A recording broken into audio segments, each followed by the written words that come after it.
गोंदिया जिले में कुछ दिन पहले तापमान 42 डिग्री के पार पहुंच गया था। ऐसे में मौसम विभाग ने जो पूर्वानुमान जताया था, उसके अनुसार कल और आज 2 दिन तक जिले में बेमौसम बारिश ने दस्तक दी। कुछ क्षेत्रों में हल्की बारिश हुई तो वहीं बाकी हिस्सों में भारी बारिश के साथ तेज आंधी और ओलावृष्टि देखी गई।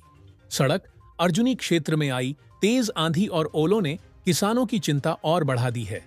धान की फसल और मक्का पूरी तरह बर्बाद हो गई है। कई किसानों के घरों को भी नुकसान पहुंचा है। इसके अलावा पेड़ गिरने से कुछ समय के लिए यातायात भी बाधित हुआ। तेज हवाओं से बिजली के खंभे भी गिर गए, जिससे सड़क अर्जुनी क्षेत्र में लोगों को पूरी रात अंधेरे में बितानी पड़ी। जिले में लगातार 2 दिन मौसम विभाग ने येलो अलर्ट जारी किया था। इसी दौरान सड़क अर्जुनी क्षेत्र में तेज आंधी और ओलों के साथ बारिश हुई, जिससे किसानों की फसलों और घरों को भारी नुकसान हुआ है। खेतों में खड़ी धान की फसल बर्बाद हो गई है और मक्के की फसल, जो 1 दिन बाद कटाई के लिए तैयार थी, वह भी नष्ट हो गई। तेज हवाओं ने बिजली के तारों के खंभे गिरा दिए, जिससे पूरे गांव की बिजली व्यवस्था रात भर ठप रही। कई जगह पेड़ गिर गए और ग्राम चिखली के गोदाम की पूरी छत उड़ गई। ग्राम राका में मवेशियों के आश्रय पर डाली गई टीन की चादरें भी उड़ गईं। सड़कों पर पेड़ गिरने से यातायात भी कुछ समय के लिए बंद हो गया। काय सांगाल, काल काय नुकसान झाली? जी आमचा हा 2023-24चा गुरांचा कोटा मिळाला होता साहेब। हां, त्याचा अजूनही आम्हाला बिल मिळाला नाही आहे। असं काय नुकसान झाले आता हा पूर्ण टीन वगैरे आणि पाईप वगैरे पूर्ण उद्ध्वस्त झालेले आहेत आणि कालच्या पावसामुळे नुकसान झालेली आहे। तर आम्ही तलाठी साहेबाकडे गेलो होतो ग्रामपंचायतमध्ये का पंचनामा लिहा म्हणून, पण अजूनपर्यंत आलेले नाही साहेब।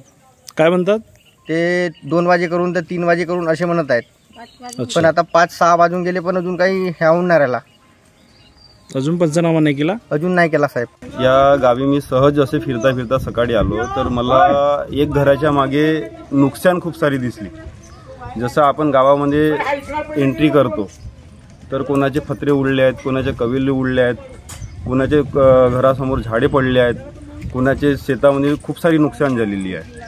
तर मी स्थानिक प्रशासनाला अशी विनंती करतो की या गावाची पाहणी करून या गावात जे काही नुकसान झालेले आहे तर स्थानिक प्रशासन असेल, आमदार असतील, ह्या इथले खासदार असतील, यांना मी अशी विनंती करतो की ह्या गावामध्ये जे गरीब लोक आहेत, जे हातावर पोट मांडणारे जे लोक आहेत, त्यांना थोडी बहुत तरी मदत, सध्याची तरी मदत करावी अशी मी आपल्याकडून विनंती करत आहे। हो, कालच्या वादळाने पूर्ण आमच्या घरावरचे फत्रे उडून त्यांच्या घराकडे गेले।